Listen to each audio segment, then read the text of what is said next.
Howdy y'all, Christi here with Little Salty Homesteader. It is officially sun protection season here, so I'm wearing the big floppy hat. It is time for another weekly garden update, so let's go ahead and start walking through and see what's going on. So, tomato patch is tomato patching. It is actually quite unruly. I did do some trellising this morning because some of the tomatoes were just leaning out into the road and we couldn't walk by. So I trellised them up a little bit farther so that we could at least get down the walkways. But there are a ton of tomatoes growing, which I will show you guys now. All right, if y'all watched last week's garden update, you may remember that I mentioned there was an issue with spider mites. It's actually improved quite a lot. I do need to come back out this evening with the water hose, high pressure nozzle, and just spray all the leaves really well again throughout the entire garden, not just within this tomato patch here. But I wanted to take a second to point out some of the tomatoes that we have going on here. So Evil Olive is doing really well. There's a few clusters happening here, so that's really exciting. This is one of my favorites. It's a really interesting variety. The Roselle, look at the cluster of this Roselle. That's one cluster. Spider mite damage here, of course. The tomato, let me move you guys a little bit so we can kind of see. The tomato that I cut accidentally and replanted, it is starting to come back. It does have a little bit of spider mite stuff going on with it, so I will spray it heavily this weekend. As it starts to put on new growth, I will weave it through the trellis here. This is two plants. This jungle situation here is two plants. These were my pawpaw's cherry tomatoes that I stole the seeds from, and they just go bananas. There's a lot of clusters of tomatoes on each of the plants, so I just let them continue to, you know, be wild and crazy. One thing that I have not mentioned in several of the previous update videos is the collard green plant. Obviously, I have been letting caterpillars feast on it. It's too warm to harvest collard greens at this point. They would be really bitter and disgusting. But the reason that I let it go is for this. So this will turn into seed pods that are like reminiscent of the radish seed pods.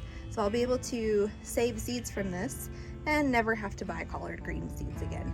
Plus, once it's all in bloom and there's a ton of yellow flowers up here, the bees will just go absolutely bananas for it. So even though it looks really ugly, there was a point to keeping it here. You can see the hoverfly there hovering around it. Pretty cool. Okay, back to the tomatoes. I'm sorry, I see squirrels a lot and get distracted. Okay, tomatoes. The Black Beauty that was like really sad. This plant right here was the one that like wilted one day and took a few days to recover. Then spider mites started attacking it. This one grew out of the bottom of that plant and now it's bigger than the original and it is blooming. So hopefully I'll have some Black Beauty tomatoes. That's really, really exciting.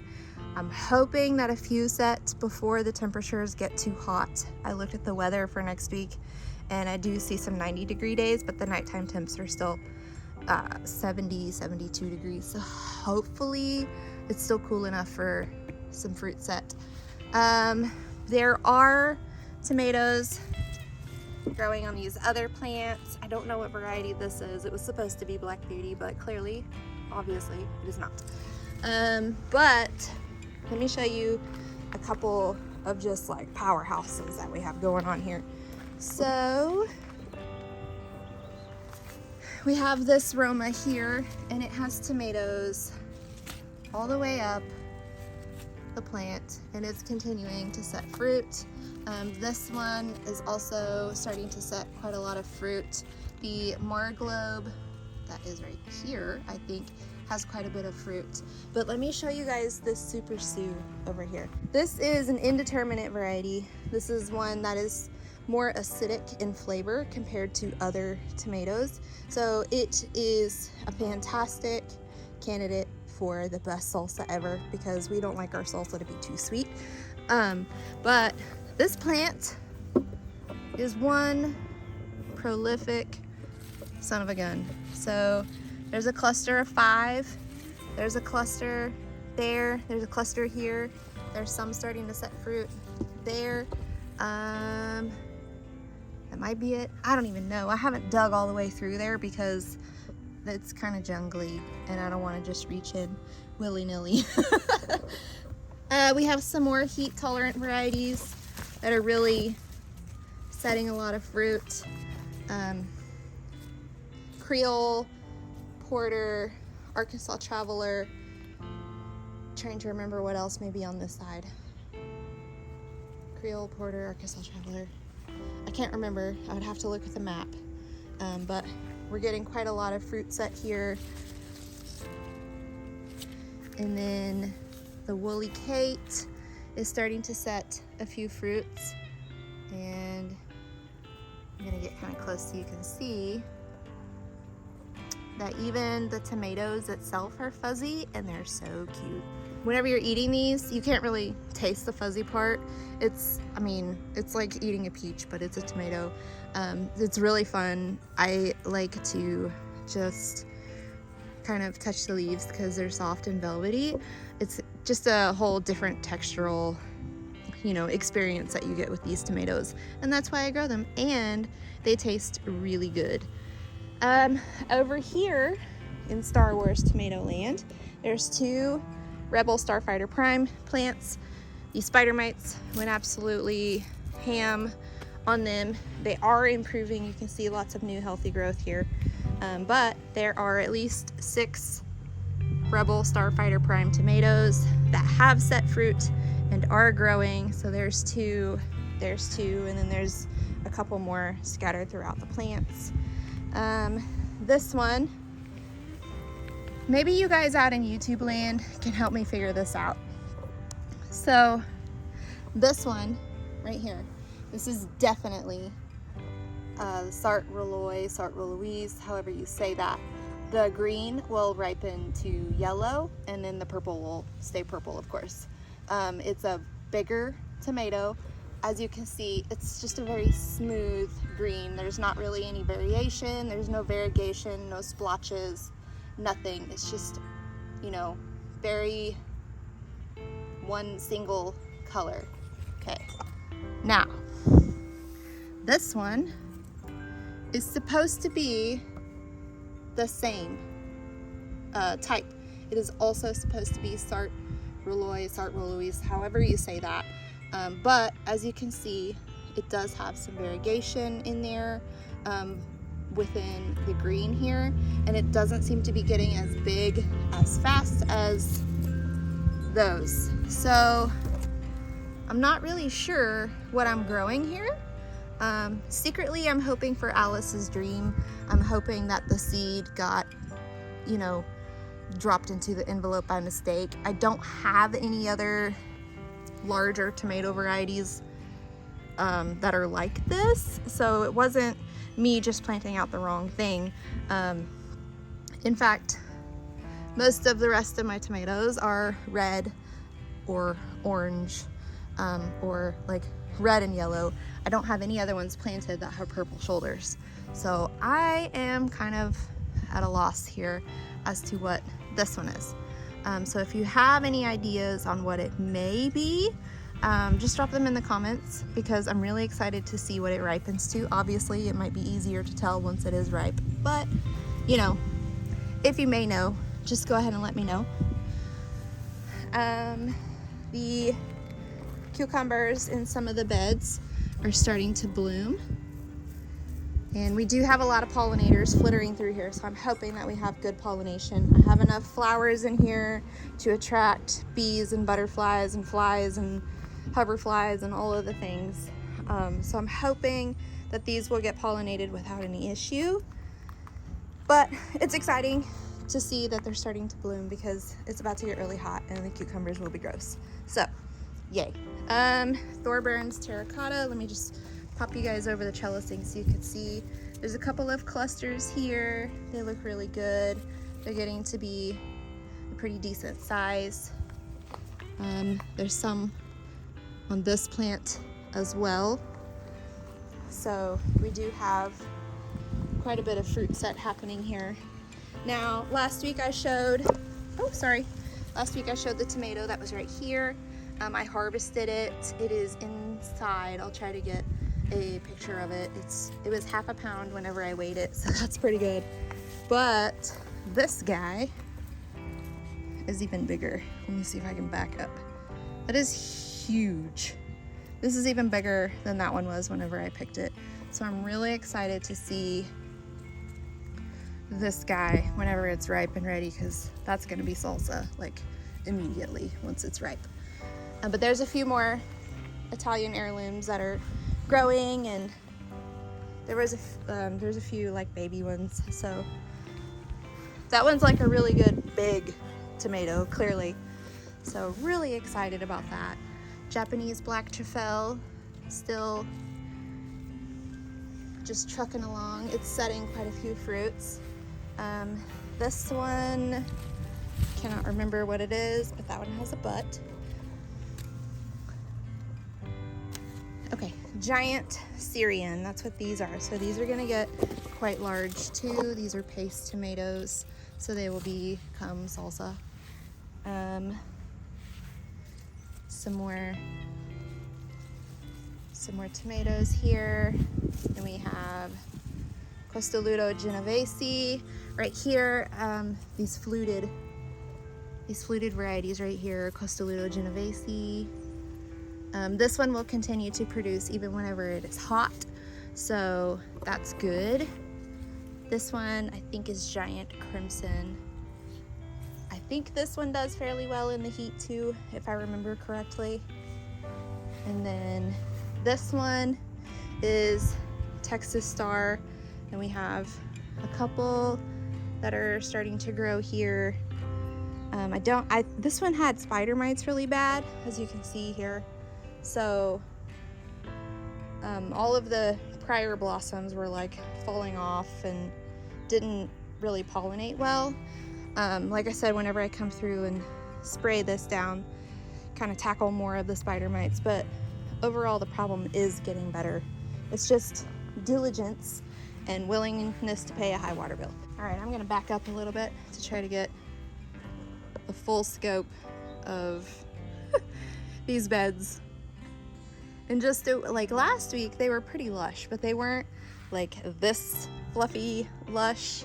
So now the beds are almost completely full, where you almost can't really see the mulch very well. You can see it right there. But for the most part, like we have a solid blanket of greenery happening, which is really cool. I'm not complaining at all. This is exactly what I wanted to see. You know, each plant is going to shade the other plant, the roots and all of that. So it's really making me happy to see this like this. Harvesting things is going to be interesting, but we'll deal with it whenever the time comes. Let me just pop down and give you guys a look at some of the pepper plants. This one was getting ravaged by roly-polies for quite a while. I think that the problem, yeah, you can see where they nibbled on all those leaves. But I think that the problem is starting to get better. There's a lot of blooms happening, so hopefully we'll have some peppers from that soon. That is the habanada. So it has that fruity profile of a habanero pepper, but without the heat. And then banana peppers. Some of these are actually probably ready to pick. I just need to remember to do it early in the morning. With sweet peppers, you want to pick them before it gets too hot in the day, but your hot peppers you want to pick after they've been sitting in the heat of the sun for a while. And several banana peppers out here that are ready or close to ready. There's 4 banana pepper plants. So, and then there's lots of blooms and lots of fruit set on each one of those. So I should have enough to pickle this year. Then we have California Wonder bell peppers. And I do have, let's see, I think it was this plant, yes. This plant has quite a few that are growing. And my plan for this is to use them for paprika. I may use one or two to like grow veggies or what have you, but for the most part I would like to conserve these and then some of the other sweet peppers down there to use as paprika. This plant right here, this tall guy, is a white icicle radish. It is about to bolt and create seed pods and flowers. I'll show you that right there. So the theory is that once they go to seed, it has more pest repelling benefits than whenever they are, like, look at this guy. Cucumber beetle. Ew, they fly. It's gross. Anyway, the theory is that this will have more pest repelling benefits as far as squash bugs goes once it has bolted and created seed pods.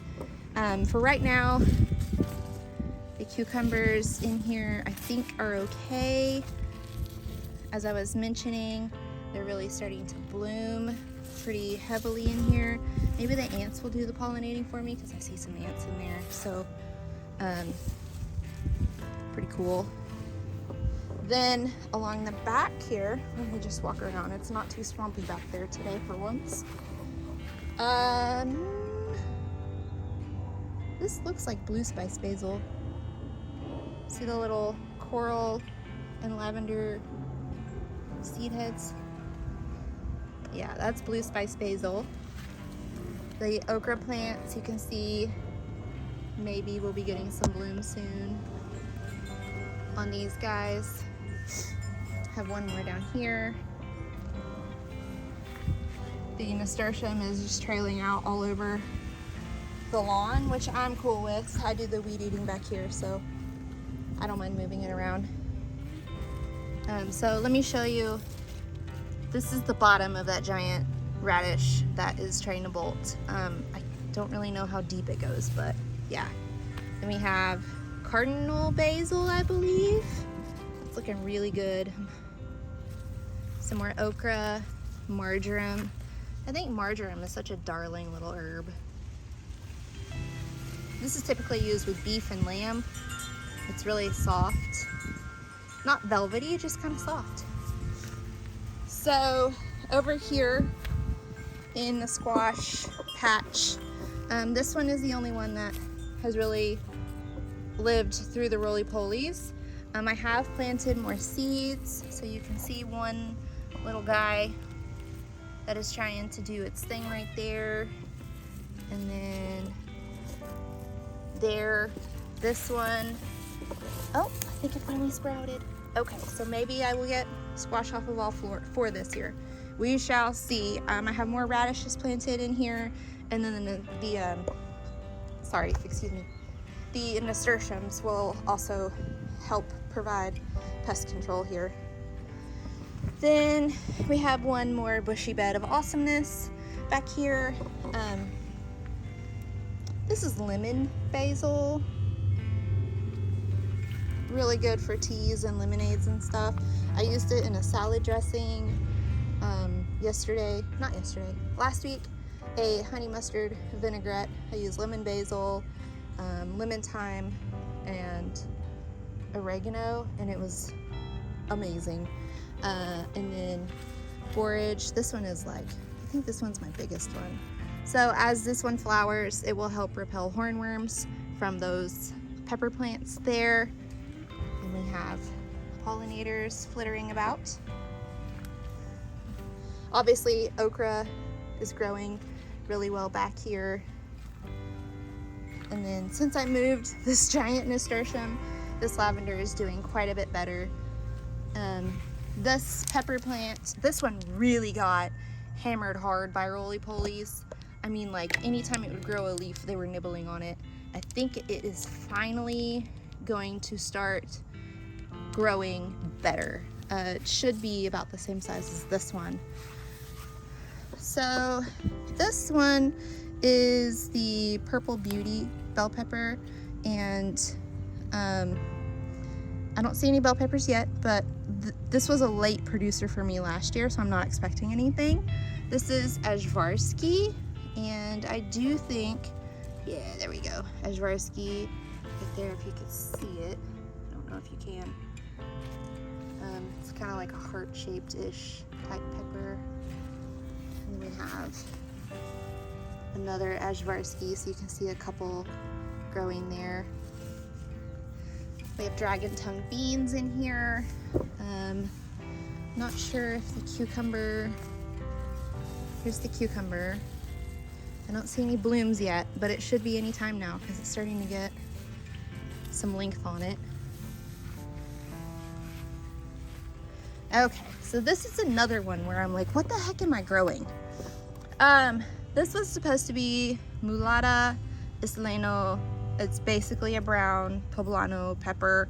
I don't think it's a poblano. And the reason why I don't think it's a poblano is because it's growing straight up like shishitos, like this, see? And it's like really ribbed, fluted. I don't know the word for that to describe that.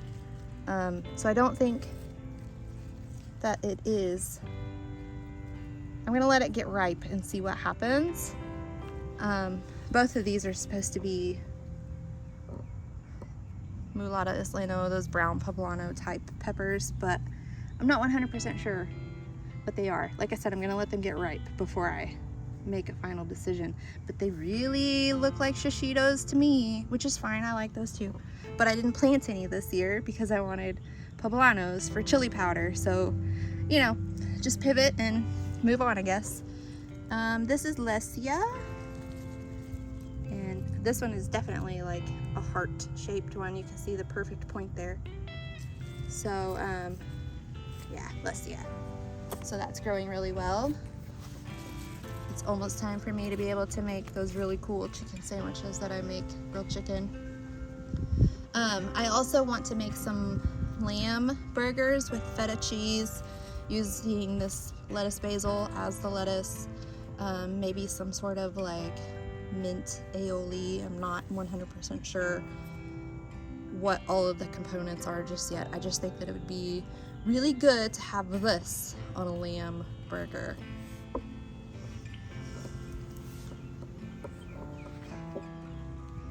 Really quickly, we'll go through the flower bed here. There actually is not a whole terrible ton in bloom. I came out and harvested almost every flower that was in bloom to create flower bouquets for my mother-in-law and my sister-in-law. I do have a bit of a deformed volunteer sunflower here with a green guy living in it. I don't know if that's like its fully open state or what, but other than that, you can see where stuff is about to open back up. It just hasn't yet.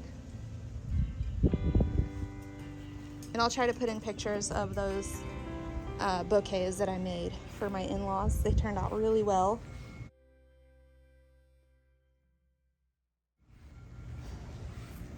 I did not harvest this red one or that coral one or this white one because I harvested 2 other white ones.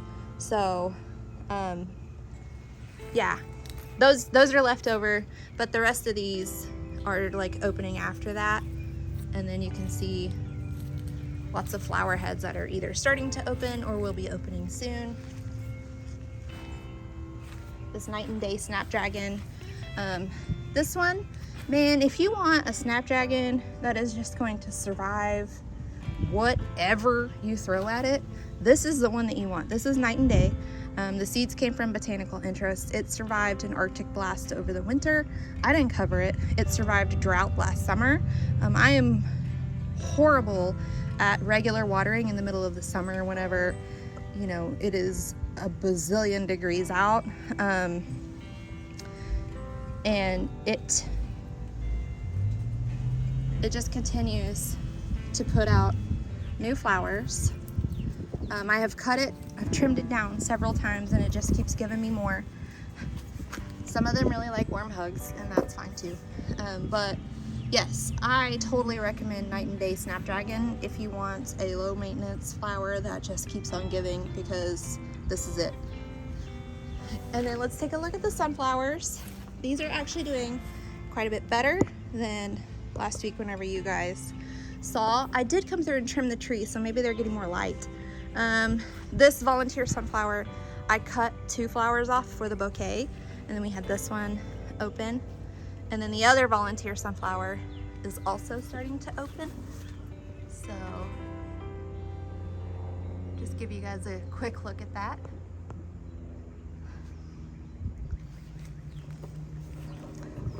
So then some of these seeds that I came back and sowed again are starting to sprout. And I think the roly-poly issue is manageable now. So hopefully these will, you know, grow and give us beautiful flowers. This Bells of Ireland, I did cut some off for the flower bouquets. They actually got a lot of comments because they're just so unique and so cool. So let me just show you that. So this one that I'm panning on right now is probably about 18 inches tall, just this one. And all of these other smaller ones are kind of growing off of the main stalk of this taller one. So it is really cool. I love using it in flower arrangements because it does add such a visual, like, kapow. Like, what is this flower? What is this plant? Is it a fungus? Is it gonna eat me? Like, it's it's just very unique. And then the green stalks, here we go. I always have to zoom way out on this one because it's so fluffy. And walk a little bit closer. Now we are starting to get a ton of peppers on this one. This is Hungarian wax, which is like a hot banana type. Buena Mulata, I have harvested, I think 3 or 4 now. My husband likes to eat those. And then we have Sugar Rush Peach starting to set fruit. That one's also one of my husband's favorites. There's a ton of jalapenos on here. I harvested one yesterday for our Taco Tuesday guacamole. We have some serranos starting to take shape. So jalapenos.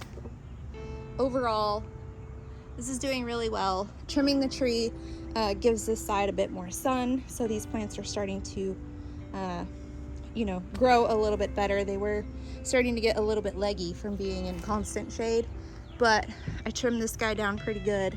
So now this side gets quite a bit of morning sun, and then that side gets the afternoon sun.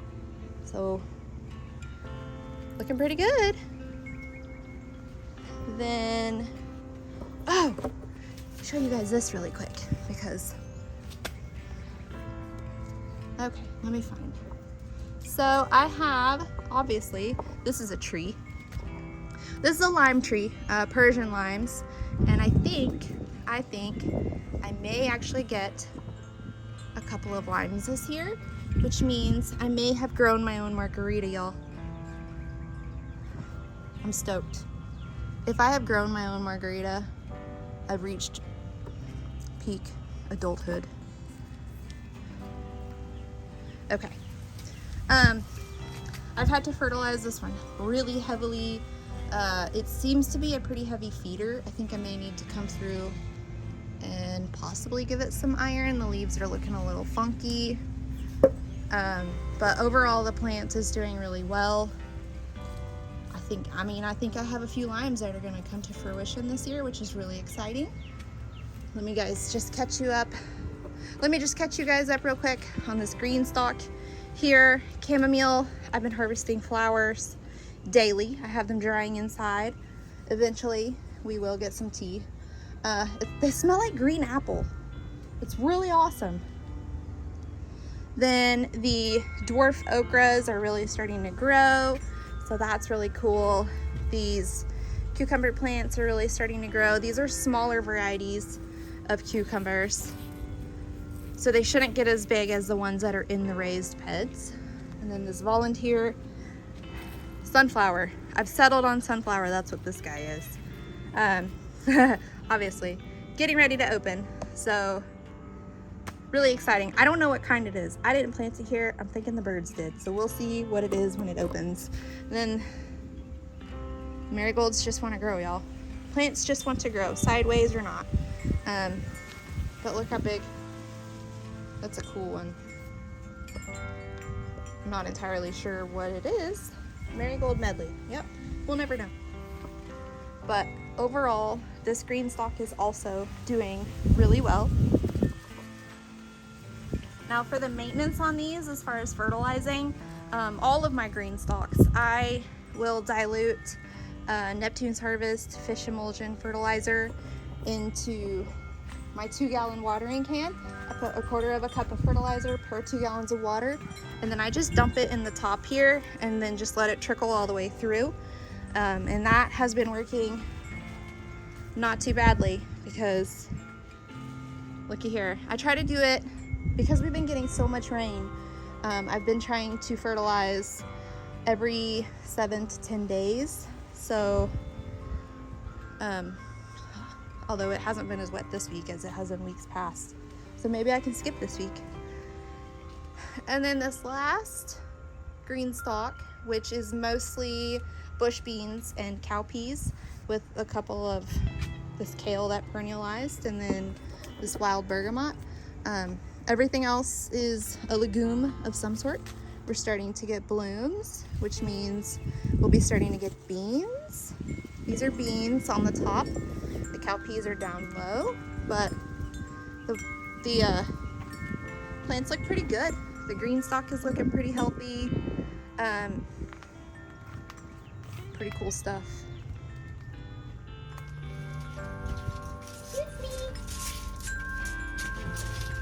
All right, one last update for this week for the garden. This is my Mother's Day present. Well, it's half of my Mother's Day present. The other half is inside. That's going to be planted into this. So, obviously, I like green stalks. I already have 3 of them. Then they recently came out with the cherry blossom color, which is the really pastel pink. And whenever I saw it, I immediately thought, oh my God, I need to plant strawberries in that. I need to. It's not a want, it is a need. I've been wanting to plant strawberries anyway, so I talked to my sweetie Jake, and I told him what I wanted to do.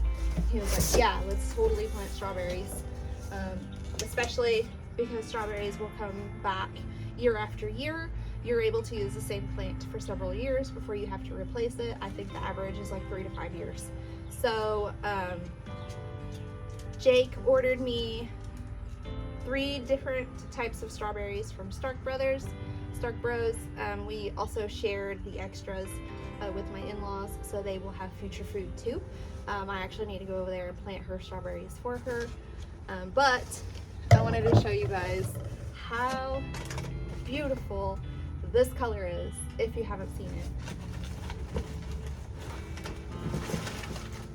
Okay, that is the water reservoir for the top. So let me come in a little bit closer because the sun is right in my face. Okay, so if you're not familiar with green stalk, they are a vertical growing system.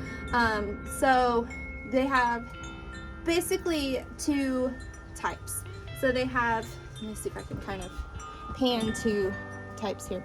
So that green one right there, that is their original. It has 1, 2, 3, 4, 5 tiers. There's 6 pockets in each tier.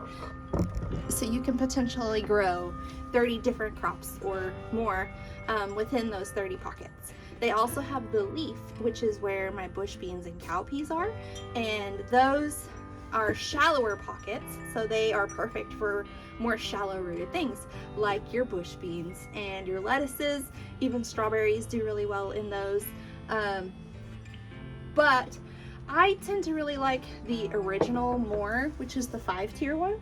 But you could even mix and match. You don't have to just like lock yourself down to, you know, one size for the whole tower. You can get like pieces. You can get, you know, like 3 tiers of the original and then 2 tiers of the leaf and put them together and, you know, kind of create your growing space that way. The reason that I really like them is because it is a fantastic way to grow a ton of food in like 4 square feet. They are less than 24 inches around, so they're not even like 2 feet. I think maybe they're like 21. So in less than 4 square feet, you can grow a ton of food. Like my pepper one, you guys see earlier in the video, you saw how lush that thing is right now with all the plants that are in it. So the cool thing, I'm gonna sit on my bottom because I'm old and my knees hurt. So the cool thing about green stalks is the way that they are designed is to make it relatively easy for the gardener to be able to water each of the tiers. So within each tier, this little water reservoir sits, and then whenever you water the top, it has all these holes. If you can see them, it has these holes where the water drips through into the next tier, which also has holes, and that will drip through into the next tier, and so on and so forth until you get to the bottom. And if you've watered it well enough, there will be water that comes out of the bottom. So that makes it really easy. I just go over with the water hose and I stand there until I reach that top fill line, which isn't even on this one. All of the other ones have a water fill line, so you can, you know, if you only want to do 2 tiers, there's lines in it for you to only water the top 2 tiers. I usually just do all 5 because it's hot here and things like water. I'm just doing an unboxing for you guys, I guess, for this update. It's a small business. Everything is made in the US. It is family owned. That is who packed my box. Ethan, I hope they pay you well. At least feed you snacks. I got a lot of really cute stickers. Now, I've seen people will put the stickers directly on their green stalk. I'm not going to do that. I'm going to put them on my bucket that I sit on when I'm not sitting on the ground. So, just all different types of produce type stickers. The wind chime is going ham.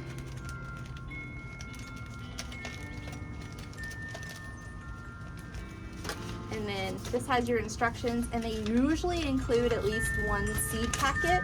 Usually it's something like lettuce or basil. I've gotten jalapenos before. Oh, cilantro. Awesome. You get like a thank you card and then your instructions, and it's going to tell you obviously how to put it together. It's going to tell you what you can plant in each size, so the original and then the leaf. Tells you all the things, plus all of their other, you know, really good information to have. Tells you how to assemble it, recommends soil for you, all of that stuff. It's really easy to put it together. Once I have the strawberry soil, I will video that whole process. But I just wanted to show you guys how beautiful this color is, and I want you guys to imagine, y'all, imagine all of the beautiful red strawberries that are going to come out of this next year. I'm so excited. Future food, always planning for the future food. So that is going to go in between the pepper green stalk and the bush bean green stalk right over there. I think that's going to be a good place for it because it will get morning and early afternoon sun, and then it's going to be pretty well shaded after that, especially since I have been keeping that tree trimmed a little bit better. But that's all I have for you guys today. I really hope that you enjoyed this weekly update. If you did, please feel free to like and subscribe and do all those YouTube things. Until next time, go find a way to get those garden manicures.